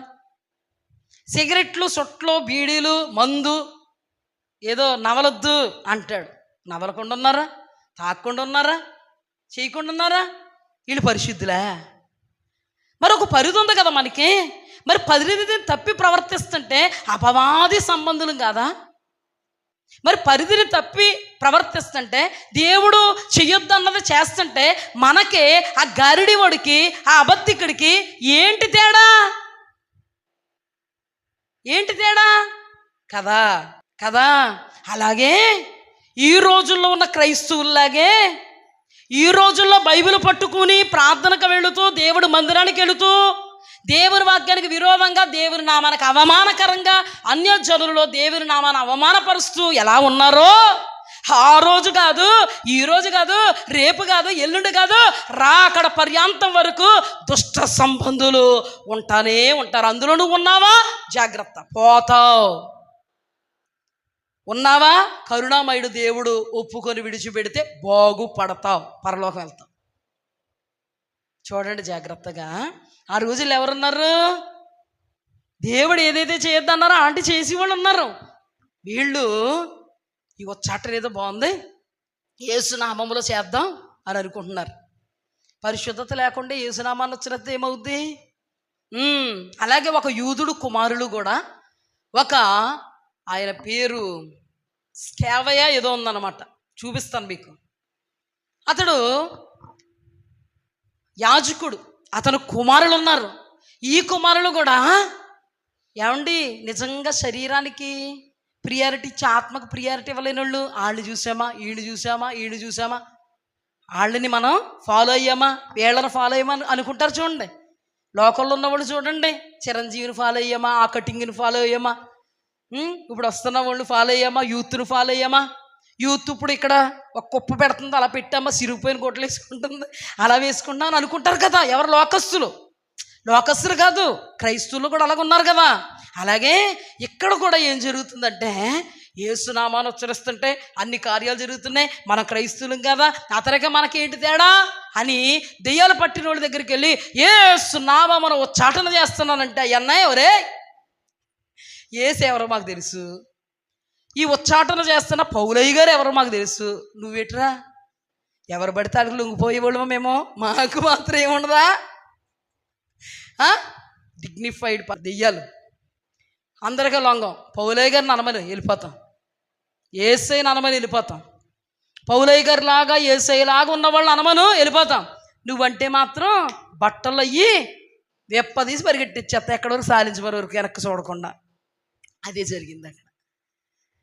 బట్టలు అయ్యి ఓడదీసేస్తే వెనక్కి తిరగకుండా పరిగెట్టేశారు.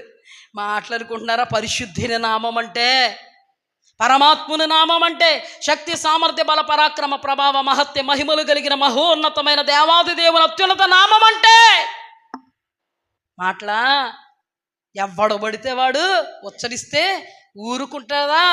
దెయ్యమే ఊరుకోలేదు. దెయ్యమే ఊరుకోలేదు. ఇది ఎక్కడికి దారి తీసిందో తెలుసా? అమ్మ బాబోయ్, పౌలు గారు ప్రకటిస్తున్న దేవుడు పరిశుద్ధుడు. హల్లెలూయా. మన మంత్రాలు పనిచేయలేదు, మన తంత్రాలు పనిచేయలేదు, మన యంత్రాలు పనిచేయలేదు, మన చదువు సంగీతాలు పనిచేయలేదు. మంత్రాలన్నీ చదివామే, ఒళ్ళించామే, ఇవేమీ పనిచేయలేదని వాళ్ళు ఏం చేశారో తెలుసా? ఎవరెవరైతే ఈ మంత్రాలను అభ్యసిస్తూ ఉన్నారో ఆ పుస్తకాలన్నీ తీసుకొచ్చి తగలెట్టేశారండి. అంత అద్భుతంగా జరుగుతుందండి సేవ. హల్లెలూయా.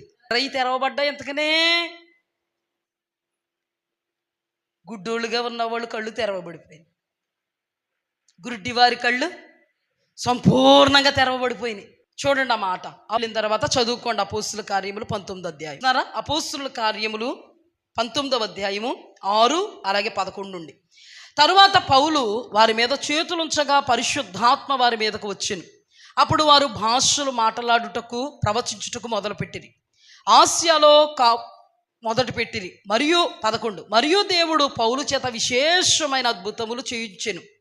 అతని శరీరమునకు తగిలిన చేతిగుడ్డలైనను నడికట్లైనను రోగుల యొద్దకు తెచ్చినప్పుడు రోగములు వారిని విడిచెను, దయ్యములు కూడా వదిలిపోయాను. అప్పుడు దేశ సంచారులను మాంత్రికులునైన కొందరు యూదులు, ఏ యూదులమ్మిళ్ళు? యూదులేనా అంటే ఎవరు? అబ్రహాము సంతానము, తర్వాత మోషే గారి ధర్మశాస్త్రం కలిగిన వాళ్ళు, పరిధి ఉండాల్సిన వాళ్ళు, కానీ పరిధి తప్పి మతి తప్పి ప్రవర్తిస్తున్న యూదులు. అప్పుడు దేశ సంచారులు మాంత్రికులు అయిన కొందరు యూదులు, అర్థమైందా? చేయకూడని కార్యాలు చేస్తున్న వాళ్ళు. పౌలు ప్రకటించు యేసు తోడు మిమ్మల్ని ఉచ్చాటన చేయుచున్నానన్న మాట చెప్పి దయ్యములో పట్టిన వారి మీద ప్రభువైన యేసు నామమును ఉచ్చరింపుటకు పూనుకొనిరి. పూనుకుంటే ఏం జరుగుద్ది అనేది కింద రాశాడు. యూదుడైన స్కెవయాను ఒక ప్రధాన యాజకుని కుమారులు 7 అలాగు చేయుచుండిరి.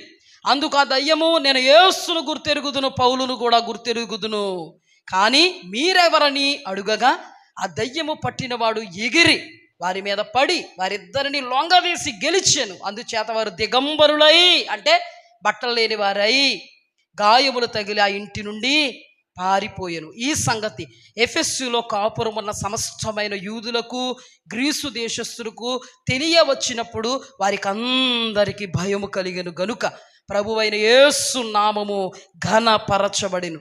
విశ్వసించిన వారు అనేకులు వచ్చి తాము చేసిన వాటిని తెలియజేసి ఒప్పుకొనిరి. మరియు మాంత్రిక విద్య అభ్యసించిన వారు అనేకులు తమ పుస్తకాలు తెచ్చి అందరి ఎదుట వాటిని కాల్చివేసిరి. వారు లెక్క చూడగా వాటి వెల 50,000 వెండి రూకలాయను. ఎంత ప్రభావముతో ప్రభువు వాక్యము ప్రబలమై వ్యాపించెను. రాబో రోజుల్లో జరిగే కార్యం ఇదే మన ద్వారా. హల్లెలూయా. చూడండి ఏం జరిగింది. మీకు చెప్పిన దాన్ని నేను చదివి వినిపించాను. ఎవరు మారారు? గుడ్డోళ్ళు, అంధులు దేవుని సేవకుని ద్వారా మార్చబడినారు. హల్లెలూయా, హల్లెలూయా. ఎంత అద్భుతమైనటువంటి మార్పులు వచ్చాయండి. 50,000 వెండి రోకలంట, వెండి రోకలంట ఆ రోజుల్లో. దాన్ని అంతటిని ఏం చేసేసారు? బూడిద చేసేసారు. కొంతమంది ఉంటారు, విడిచిపెట్టేశారని ఇంట్లో పెట్టుకుంటారు, అందుకే తగిలించుకుంటారు. ఏదైనా దేవుడు సన్నిధిలో ఇది ఉండకూడదు అందుకే విడిచిపెట్టాను అని తగిలించుకుంటే మళ్ళీ ఆకర్షింపబడతా, పాడే కాల్చే. వీళ్ళు ఏం చేశారు? కాల్చేశారు.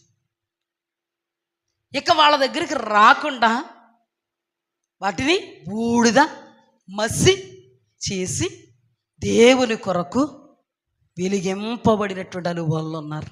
హల్లెలూయా. వీళ్ళు ఏమవుతారు? పరలోకానికి ప్రవేశిస్తారు. ఇప్పుడు జాగ్రత్తగా మనం వద్దాం. ఎంతవరకు ధ్యానం చేసుకున్న ధ్యానాంశాలన్నీ మీకు గుర్తున్నాయి కదా. ఇప్పుడు దేవుడు ఏం చెప్పాడు? గుడ్డివారు చూచుదురు, చూస్తూ గుడ్డివారై ఉన్నవాళ్ళు చూడకుందురు, గుడ్డివారైపోదురు అనేటువంటి తీర్పు నిమిత్తం నేను లోకానికి వచ్చాను. ఇప్పుడు చెప్పండి, మనం ఎవరము? మన దగ్గరికి వచ్చాను. ఇప్పుడు మనం ఎవరము? మనమే కాదు, సార్వత్రిక సంఘములో ఉన్నటువంటి విశ్వాసులందరూ ఎవరు? వెలిగింపబడిన అనుభవములో ఉన్నవారు. అందరూ వెలిగింపబడిన అనుభవంలో ఉన్నవారేనా? కొందరు మాత్రమే వెలిగింపబడిన అనుభవంలో ఉన్నవారా? వెలిగింపబడిన అనుభవం అంటే మందిరానికి వచ్చేయడం, ఆరాధన చేసేయడం, వాక్యం వినేయడం, సంఘ సభ్యత్వాన్ని కనుపరచడం, ఇది మన దృష్టిలో వెలిగింపబడిన అనుభవమేమో. కానీ యూదుడైనటువంటి బర్యేసు అనబడే అబద్ధికుడు తన దృష్టిలో అబ్రహాము సంతానమేమో, తన దృష్టిలో క్రైస్తవుడేమో, తన దృష్టిలో సంఘ విశ్వాసమేమో, తన దృష్టిలోనే వెలిగింపబడ్డాడేమో, చూస్తున్నాడేమో. కానీ దేవుని దృష్టిలో ఎవరు? గుడ్డోడు.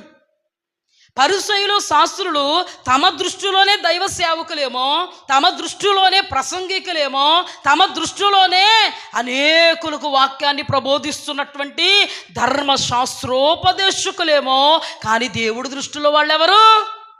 గుడ్డోళ్ళు. అవునా కాదా? మరి ఈ రోజున కూడా దైవజనులు, విశ్వాసులు దేవుని పరిధిలో ఉంటేనే వెలిగింపబడిన అనుభవంలో ఉన్నవాళ్ళు, లేకపోతే గుడ్డి వాళ్ళు. తెలుసుకోకుండా ఈ గుడ్డితనంలోనే ఉంటే దేవుడు దేనికి అప్పగిస్తాడు? ఇక్కడ ఉన్నటువంటి యూదుడు ఏమైపోయాడు? పౌలయ్య గారి ద్వారా శపింపబడి గురుడ్డోడైపోయి, అంధుడైపోయి ఏం చేస్తున్నాడు? తడవలాడుతున్నాడు. తెరవబడని నేత్రములతో ఉన్న ప్రతి ఒక్కడు తడవలాడతాడు.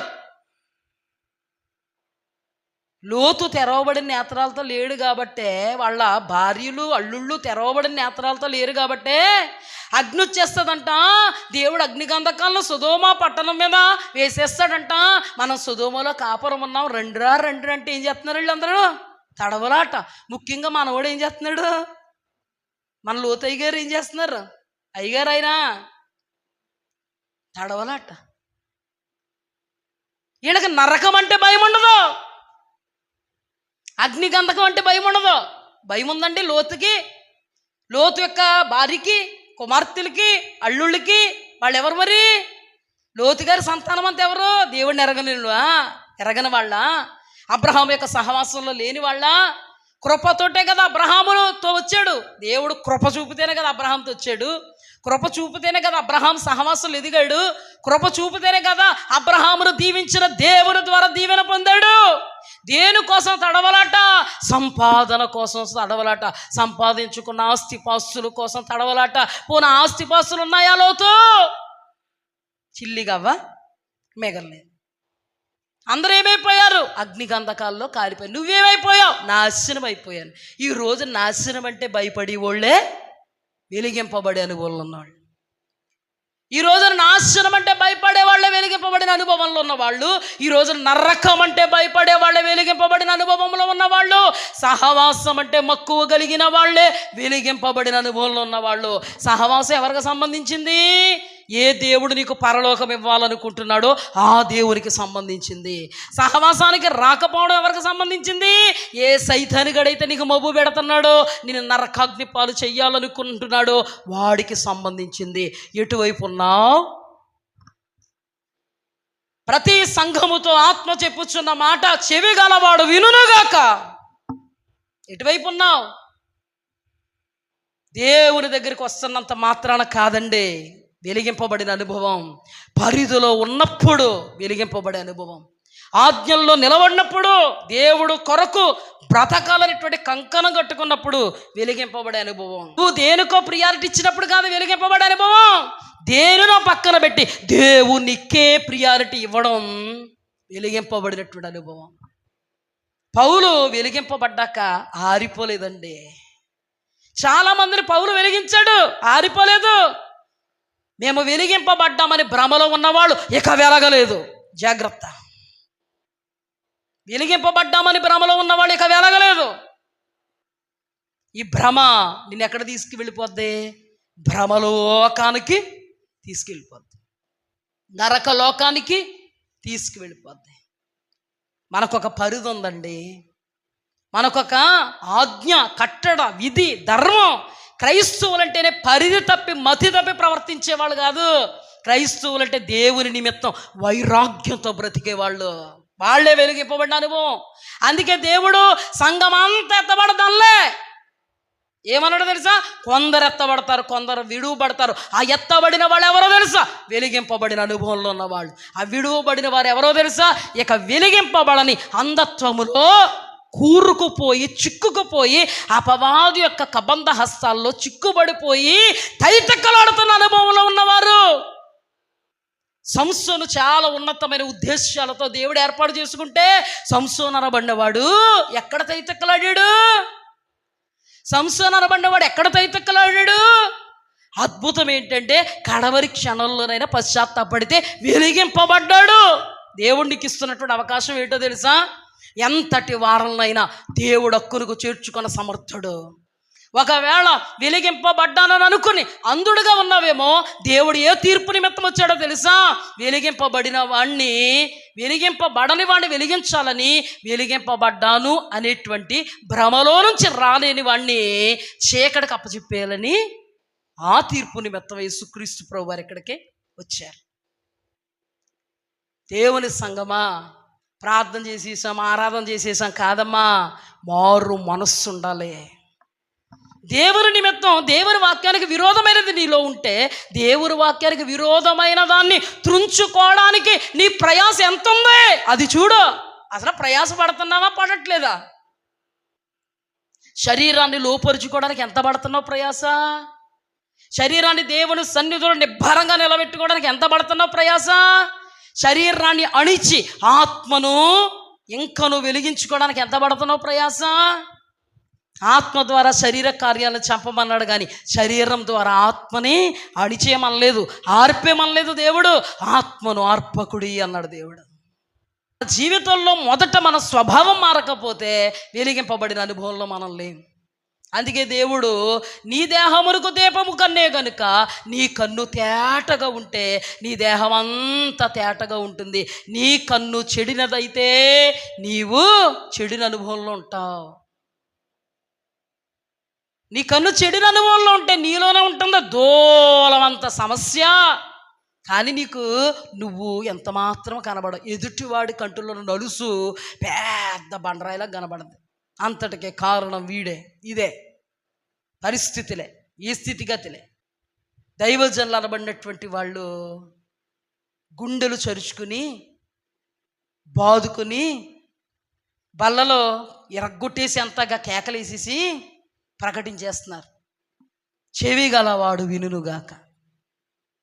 ఒక్కటే గుర్తుపెట్టుకో, దేవుడు మనకొక పరిధి ఇచ్చాడు. మనం అన్నీ చేయడానికి స్వాతంత్రత మనకు లేదు. స్వతంత్రత మనం కల్పించుకోకూడదు. మన స్వాతంత్ర్యం అంతా కూడా ఇదే, ఈ వాక్య పరిధిలో ఉండడానికి మన స్వాతంత్రం ఉంది, కానీ వాక్య పరిధిని తప్పి మతి తప్పి ప్రవర్తించడానికి మనకి స్వాతంత్రత లేదు. భక్తుడైన పౌలు అన్నాడు, అన్నీ చేయటానికి నాకు స్వాతంత్రం ఉన్నది, అన్నీ చేయదగినవి కావు. సిగరెట్ కాల్చడానికి స్వాతంత్రం ఉన్నా కాల్చడం చేయదగినది కాదు, అది మూయబడినటువంటి అనుభవం. జాగ్రత్త యవనస్తులారా, దేవుడు మాట్లాడుతున్నాడు. రహస్యముగా మీరు చేస్తున్నటువంటి పరిస్థితులన్నీ దేవుడు చూస్తున్నాడు. జాగ్రత్త. ఎవరో చూడట్లేదు కదా అనుకోవద్దు. నువ్వు పుట్టకు మునిపే దేవుడు కన్నులు నిన్ను చూసే. జాగ్రత్త. సెల్ ఫోన్లు ఆత్మ సంబంధంగానే ఉపయోగించండి, శరీర సంబంధంగా ఉపయోగించారా సైతానుగాడు మిమ్మల్ని లాగేస్తాడు. జాగ్రత్త. ఎవరైనా తినాల్సినవి తినండి, తినకూడని మానేయండి. అపవిత్ర పరిచేటువంటివి వాటికి దూరంగా ఉండండి. క్రైస్తవులమని తలెత్తుకుని నిలబడగలిగేటువంటి అనుభవంలో నిలబడండి. మీరు నిర్భయంగా ఉంటే దైవజనుడు ఆ సమయంలో అలాగొచ్చినప్పుడు నిర్భయంగా నిలబడగలుగుతావు. నీలో నిర్భయత లేదనుకో, నీలో అవకతవకలు ఉన్నాయనుకో, ఆ టైంలో సెటరేట్ అయిపోతావు. ఇలాగా ఎందుకంత భయం అంటే నీలో ఉండకూడదు, ఉంద గనక నీకు భయం. నీతిమంతుడు భయంతో బతకడండి. నీతిమంతుడు నిర్భయంగా బ్రతుకుతాడు, సింహం వలె ధైర్యంగా ఉంటాడు. మనలో ధైర్యం లేదంటే మనలో నీతి లేదు. మనలో ధైర్యం లేదంటే మనలో వాక్యం లేదు. మనలో ధైర్యం లేదంటే మనలో ఏం లేదు, వాక్య పరిధిలో నిలబడినటువంటి అనుభవంలో మనం లేం. టోటల్గా మూయబడిన కన్ను కానీ తెరవబడిన అనుభవంలో ఉన్నామనుకుని బిల్డప్ పైకి. ఈ రోజున క్రైస్తవ సమాజాన్ని గడిపితే ప్రార్థన రాదంటే బేసిక్గా చేస్తామండి. ప్రార్థన ఆరాధన చాలా బాగా చేస్తాం. దేవుడు అంటే చాలా గొప్పోడు, ఆయనే నిజమైన దేవుడు. మరి వాక్యం ఏదైతే వద్దంటుందో అది ఉందా నీ జీవితంలో? చెప్పగలవా? నిన్ను వాక్యం అంగీకరించగలుగుతుందా? కూర్చున్నా, లేచిన, పండుకొనిన్నా, మేలుకొనిన్నా నిన్నెవ్వడో చూడటేమో కానీ దేవుడు చూస్తాడు. ఇంకో మాట చెప్తున్నాను, సైతానుగాడు చూస్తాడు నిన్ను లాగేయడానికి. మనల్ని ఇద్దరు చూస్తారు, మన దేవుడు చూస్తాడు, సైతానుగాడు చూస్తాడు. ఎవరిని గెలిపిస్తున్నావు నువ్వు? ఎవరిని గెలిపిస్తున్నావు? సాతానుడు ముందు నీ దేవుడు తల నిన్ను బట్టి పైకెత్తుకోగలుగుతున్నాడా? యోబును బట్టి దేవుడు తల పైకెత్తుకున్నాడు. ఎవరు ఎదుట? సైతాని ఎదుట. సైతాని ఎదుట. అందుకే సైతానిగాడు ఏం కదపలేదు. ఎవరో కదుపుతున్నారు? దేవుడే. ఏమని? ఎక్కడి నుంచి వచ్చావు అబ్బాయి?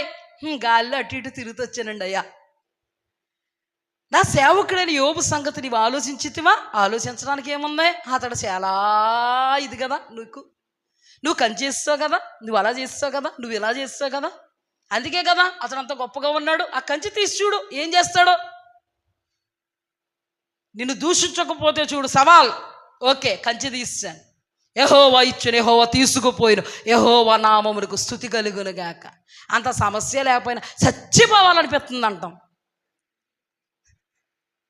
ఉండలేకపోతున్నాను, అన్నీ నాకే వచ్చేసాయి. దేవుణ్ణి బట్టి ధైర్యం చెడిపోద్దండి. నిజమే, కొన్ని సందర్భాలు చెడుపుతాయి కాదన్నో. నేను ఒక మనిషినే. ప్రేమానురాగాలంటే ఏంటో, కష్టం అంటే ఏంటో, నష్టం ఏంటో, ఇరుకేంటో, ఇబ్బంది ఏంటో, వ్యాధి ఏంటో, బాధ ఏంటో, మనుష్యులు పెట్టేటువంటి సమస్యలు ఏంటో, మనుష్యులు పెట్టించే కన్నీళ్ళు ఏంటో, నేను మనిషినే, పశువుని కాదు, మృగాన్ని కానే కాదు, తెలుసు. కానీ యోబు మనలాంటి మనుషుడు కదా, పౌలు మనలాంటోడు కదా, యోసేపు మనలాంటోడు కదా. మరి వీళ్ళందరూ దేవుణ్ణి గెలిపించారా లేదా? మరి ఎవరిని మాదిరిగా చేసుకుందాం? వాళ్ళు గెలిపించారు కాబట్టి దేవుడు వాళ్ళని గెలిపించాడు. హల్లెలూయా. నీవు దేవుడి యొద్ద నుండి పొందుకోవాలి అని ఏం పొందుకోవాలనుకున్నా నీ దేవుని యొద్ద లేనిదంటే ఏది లేదు. శరీరంగా నీ కొరకు నీ దేవుడు ఇవ్వలేదంటే ఏది లేదు, చేయలేదంటే ఏది లేదు. నువ్వు ఒక్కటే నేర్చుకో. నీ దేవుడు నిన్ను చూస్తున్నాడో, సాతానుడు కూడా నిన్ను చూస్తున్నాడో. నీ దేవుణ్ణి ఎటువంటి పరిస్థితి వచ్చినా శరీరముతో ఉన్నప్పుడే గెలిపించడం నేర్చుకో. శరీరం లేకపోతే నీ దేవుడిని గెలిపిద్దామన్నా నీకు ఛాన్స్ ఉండదు. దేవుని గెలిపించాలంటే స్వభావం దేవునికి అనుకూలంగా ఉండాలి. ఏ పరిస్థితి వచ్చినా, ప్రతికూలత వచ్చినా, ఇబ్బంది ఏర్పడినా, ఎంతమంది మనుష్యుల వలన మన కళ్ళల్లోండి నీళ్లు తిరిగేటువంటి పరిస్థితులు వచ్చినా అప్పుడు సైతానుగాడు చూస్తున్నాడు, దేవుడు చూస్తున్నాడు. దేవానికి స్తోత్రం అంటే చూడొద్దన్నా చూస్తాడు. ఎవరో అది. మరి ఎవరిని గెలిపిస్తున్నావు? మనము తెరవబడిన నేత్రాలతో ఉంటే మనము దేవుణ్ణి గెలిపించగలుగుతాం. ప్రభువు కూడా ఎంత ఇష్టమండి ప్రభువుకి తెరవబడే నేత్రాలంటే. ఆయన అర్ధంగా తెరవాలనుకున్నాడా? సంపూర్ణంగా తెరవాలనుకున్నాడు. ఈ రోజున మనల్ని కూడా ఏదో రకంగా ఆయన సన్నిధికి తీసుకొచ్చి వెలిగించుకున్నాడు. మన వెలుగు ఎలాగుందంటే క్యాండిల్ వెలుగు, ఉఫ్ఫట్టి ఎగిరిపోయేలాగా ఉంది మన వెలుగు. మనలో ఎలగడం మనకు తెలుసు, ఆరిపోవడం మనకు తెలుసు. అద్భుతం ఏంటంటే ఎలగడమో తెలుసు, ఆరిపోవడం తెలుసు. అన్నీ మన చేతుల్లోనే. కానీ దేవుడు అలా ఉండొద్దని ఉపదేశం చేస్తాడు. అందుకే సహవాసానికి రావాలి. మీ వెలుగు ఆరిపోకుండా ఉండడానికే సహవాసం. హల్లెలూయా. ఎవరైతే ఇద్దరు ముగ్గురు కూడి ఆయన నామాన్ని ఎక్కిపిస్తారో ఆయన వారి మధ్యలో ఉంటారు. ఈ సంఘం అంతా ఎవరిది? ఈ సమాజంగా కూడుకున్నట్టు ఎవరి కొరకు? ఎవరు చెప్పారని? బయట చాలా చల్లగా ఉంది, చాలా వర్షాలు పడిపోతున్నాయి, అయినా మీరు అందరూ దేవుని మందిరంలో ఎందుకు కనబడ్డారు? మిమ్మల్ని ఎవరు చూస్తున్నారు? యేసు ప్రభు వారు చూస్తున్నారు. చూడొద్దన్న వాడు కూడా చూస్తున్నాడు. మనము దేవుని దగ్గరికి వస్తే భ్రమలో ఉండేటువంటి అనుభవంలో ఉండకూడదు, కానీ వెలిగింపబడేటువంటి అనుభవంలో ఉండాలి. మన వెలుగు ఎన్నటికీ చీకటి కాకుండాను గాక. దేవుడికి తెలియకుండానే మీలో ఉన్న వెలుగు చీకటి అవుతున్నాడా? అందుకే వెలిగింపబడి ఆరిపోతారు అని ఎన్ని ఉపదేశాలు మాట్లాడాడు దేవుడు. వెలగాలన్నా మన చేతుల్లో, ఆరిపోవాలన్నా మన చేతుల్లో ఉందని దేవుడు ఎందుకు మాట్లాడుతున్నారు? సౌలు మొట్టమొదటి రాజు వెలిగా కలిగేటువంటి అనుభవంలో ఉన్నాడు మొదట.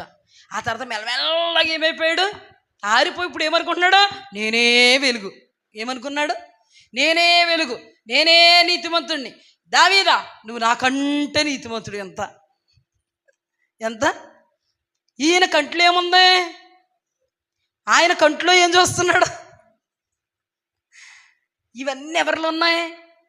వెలిగింపబడి ఆరిపోయిన వాళ్ళు ఉన్నాయి. మీరు ఎవరినన్నా చూసుకోండి. మొట్టమొదట ఎవరో కూడా ఆరిపోయే అనుభవంలోంచి ఆరిపోయి పోలేదండి మన పరిశుద్ధ గ్రంథంలో. ఆదాము హవ్వల దగ్గర నుంచి, కయ్యను దగ్గర నుంచి ఎంతమంది ఇశ్రాయేలీలైనా వీళ్ళెవరైనా మొదట బాగానే దేవుడా దేవుడా దేవుడా దేవుడా అన్నారు. పరిస్థితులు సుడిగుండంలో పడిపోయి దేవుడా అన్నారు. కానీ యోబు మొదటి నుంచి దేవుడు దేవుడు దేవుడు దేవుడు, యోసేపు దేవుడు దేవుడు దేవుడు దేవుడు, పరిస్థితులు అంత ధైర్యమైపోయినా దేవుడు దేవుడు దేవుడు దేవుడు. వాళ్ళకి వీళ్ళకి అదే తేడా. మన జీవితంలో మనం ఎలా ఉండొద్దు? ఆరిపోయేటువంటి అనుభవంలో ఉండొద్దు. ఆరిపోకుండా మన వెలుగు తేజరిల్లాలంటే మనం వెలిగింపబడిన అనుభవంలో ఉండాలి. మనం వెలిగింపబడే అనుభవంలో ఉండాలంటే ఒక మార్గం ఏంటి? మెయిన్ మార్గం ఏంటి? సహవాసానికి రావాలి. ఈ రోజున సహవాసాన్ని నిర్లక్ష్యం చేస్తున్న వారు దేవుణ్ణి, దేవుని మాటని, దేవుడి యొక్క ప్రణాళికని, దేవుని యొక్క సంకల్పాన్ని, దేవుడు దైవ జ్ఞానము చేత సిద్ధపరిచినటువంటి ప్రక్రియ అంతటిని ఏం చేస్తున్నట్టు? కాలదన్నుతున్నట్టు, నిర్లక్ష్యం చేస్తున్నట్టు. ఇలాంటి వాళ్ళని బట్టి దేవుడు బాధపడతాడు కానీ సంతోషించడు. ఎంతమందిని దేవుడు వెలిగించాడో అంతమంది తమ వెలుగును కాపాడుకుంటూ వెలుగైనటువంటి ఆ వెలుగు పట్టణము అనబడే పరలోక పట్టణంలోనికి మనము ఎగిరి వెళ్ళిపోవాలి. ఎవ్వరూ ఆగిపోకుందురుగాక. బలహీనులను దేవుడు బలపరచాలి. అందుకే దేవుడు దైవ జనాంగాన్ని ఏర్పాటు చేశాడు. అందుకే దైవ జనాంగము ఆ యేసు యొక్క శ్రమానుభవములో పాత్రలుగా ఉంటూ ఆ ముద్రలు వేసుకొని ఆయన వలె మీ ఎదుట శ్రమ పడుతున్నాం. హల్లెలూయా. గొంతు చించుకొని అరుస్తున్నాం. 1 రోజు కాదు, 2 రోజులు కాదు, ప్రభు అప్పగించినటువంటి పనిని ఆయన ఎదుట నమ్మకంగా తొదముట్టిస్తున్నాం. సంఘమా, మీలో అందరూ నమ్మకంగా ఉండగలుగుతున్నారా? మాతో ఏమి చెప్పక్కర్లేదు. ఒకవేళ నమ్మకాన్ని కోల్పోయారా? ఏ విషయమైనా కూడా మీరు చీకటైపోవడానికి కారణంగా ఉందా? మాతో చెప్పుకోవాల్సిన అవసరం లేదు. జయించలేకపోయినా మాతో చెప్పుకోవాల్సిన అవసరం లేదు. మీ దేవుడు మీతో ఉన్నాడు. మీరు దేవుడు సన్నిధిలో కన్నీళ్లతో వేడుకుంటే కరిగిపోయే కరుణా సంపన్నుడు నిన్ను హత్తుకుంటాడు. జయించలేని అనుభవమా? జయించడానికి శక్తిని వసగుతాడు, అభిషేకిస్తాడు. దేవుడు నీతో ముచ్చటిస్తున్నాడు. నీలోనికి ఆయన వచ్చి నిన్ను చనిపోయేంత వరకు విడవాడు. నువ్వు దేవునికి ప్రియారిటీవే. ఇటు కృపలో దేవుడు మనందరినీ నడిపించునుగాక. వెలిగింపబడేటువంటి అనుభవములో నుండి మనం ఏనాడు కూడా చల్లారిపోకుందుముగాక, చీకటైపోకుందుముగాక. మన దేహము దేవునికి ఆలయము. మనము చనిపోయే వరకు ఈ ఆలయములో కొలువైనటువంటి దేవుణ్ణి ఎంత మాత్రము త్రోసివేయకుందుముగాక. దేవదేవుడు ఎన్నటికి వేవేలకు కృప చూపునుగాక. ఆమేన్.